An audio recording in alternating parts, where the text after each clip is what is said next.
The theme of our show today is control and economy. Now, we can all set up systems that are more economical and more efficient. In a small office, choosing the right tools and taking the time to implement them correctly can make a huge difference. And let me show you how to do that using this Epson Workforce 600 as an example. This is an outstanding multifunction device that is designed from the ground up to support small work groups. Now, we showcased this a little earlier this season. If you want to see all the feeds and speeds of the Workforce 600, visit our website and view the podcast.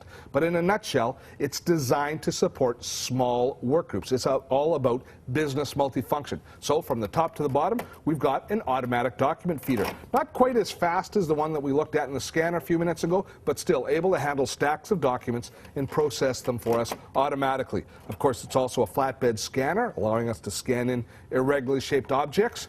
Now, it's a printer, a scanner, a fax machine, and a copier all in one. And all of those features are managed here in the front control panel. A lot of effort has gone into this control panel, making all of the different aspects of the multifunction available to the user and making it easy to use. At the heart of it is a little LCD screen here that allows us to manage all of the functions, and then the controls are clustered logically.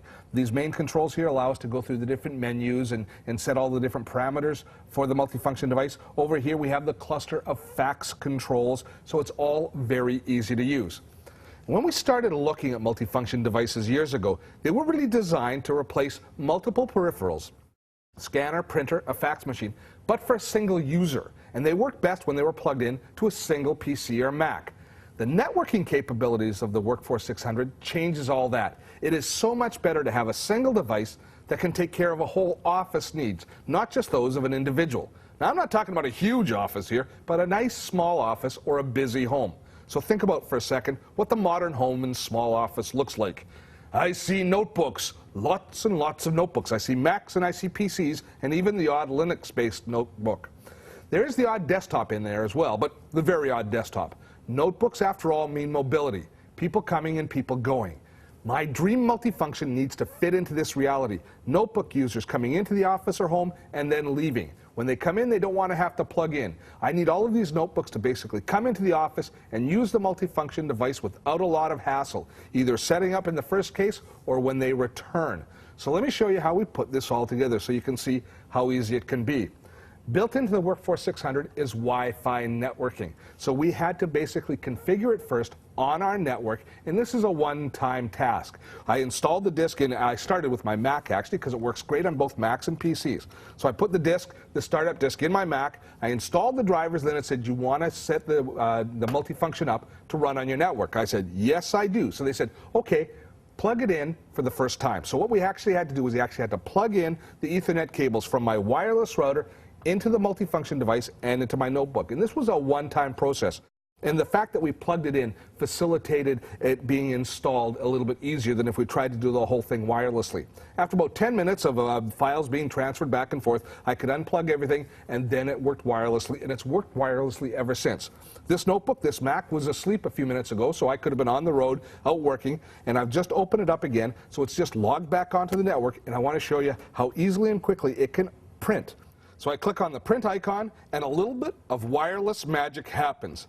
First of all, the print job is sent through to the Workforce 600, and the Workforce 600 tells the Mac exactly how much ink is left so I can monitor my ink level, so a two-way dialogue is happening over our wireless network. And of course, neither of these devices, other than having a power cable plugged in to the Workforce 600, neither of them have any wires connected at all. Now, this process works the exact same whether I'm in a Windows or Mac machine.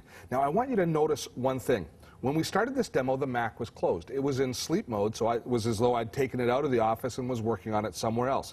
So when I opened it up, the Mac woke up and a process happened. First of all, it found the wireless network that it knew. It logged back onto the network, and as a part of the process of logging back onto that network, it was also able to find the Workforce 600 when I wanted to send a print job out. So there was no additional configuration. Once we've set our PC or our Mac up the first time on the network with the Workforce 600, every time we return, it's as though we were hardwired, plugged in. That's the way this should work. The concept of hot office, of being able to take your notebook and be as productive in your home office as you are in your corporate office, is essential to being productive in this day and age. The Workforce 600 is a prime example of how elegant that solution can be. Want more information on the products that we covered on today's show? Then check out our website. We've got podcasts, streaming video, and a searchable database going all the way back to our first season. Check it out at dottotech.com.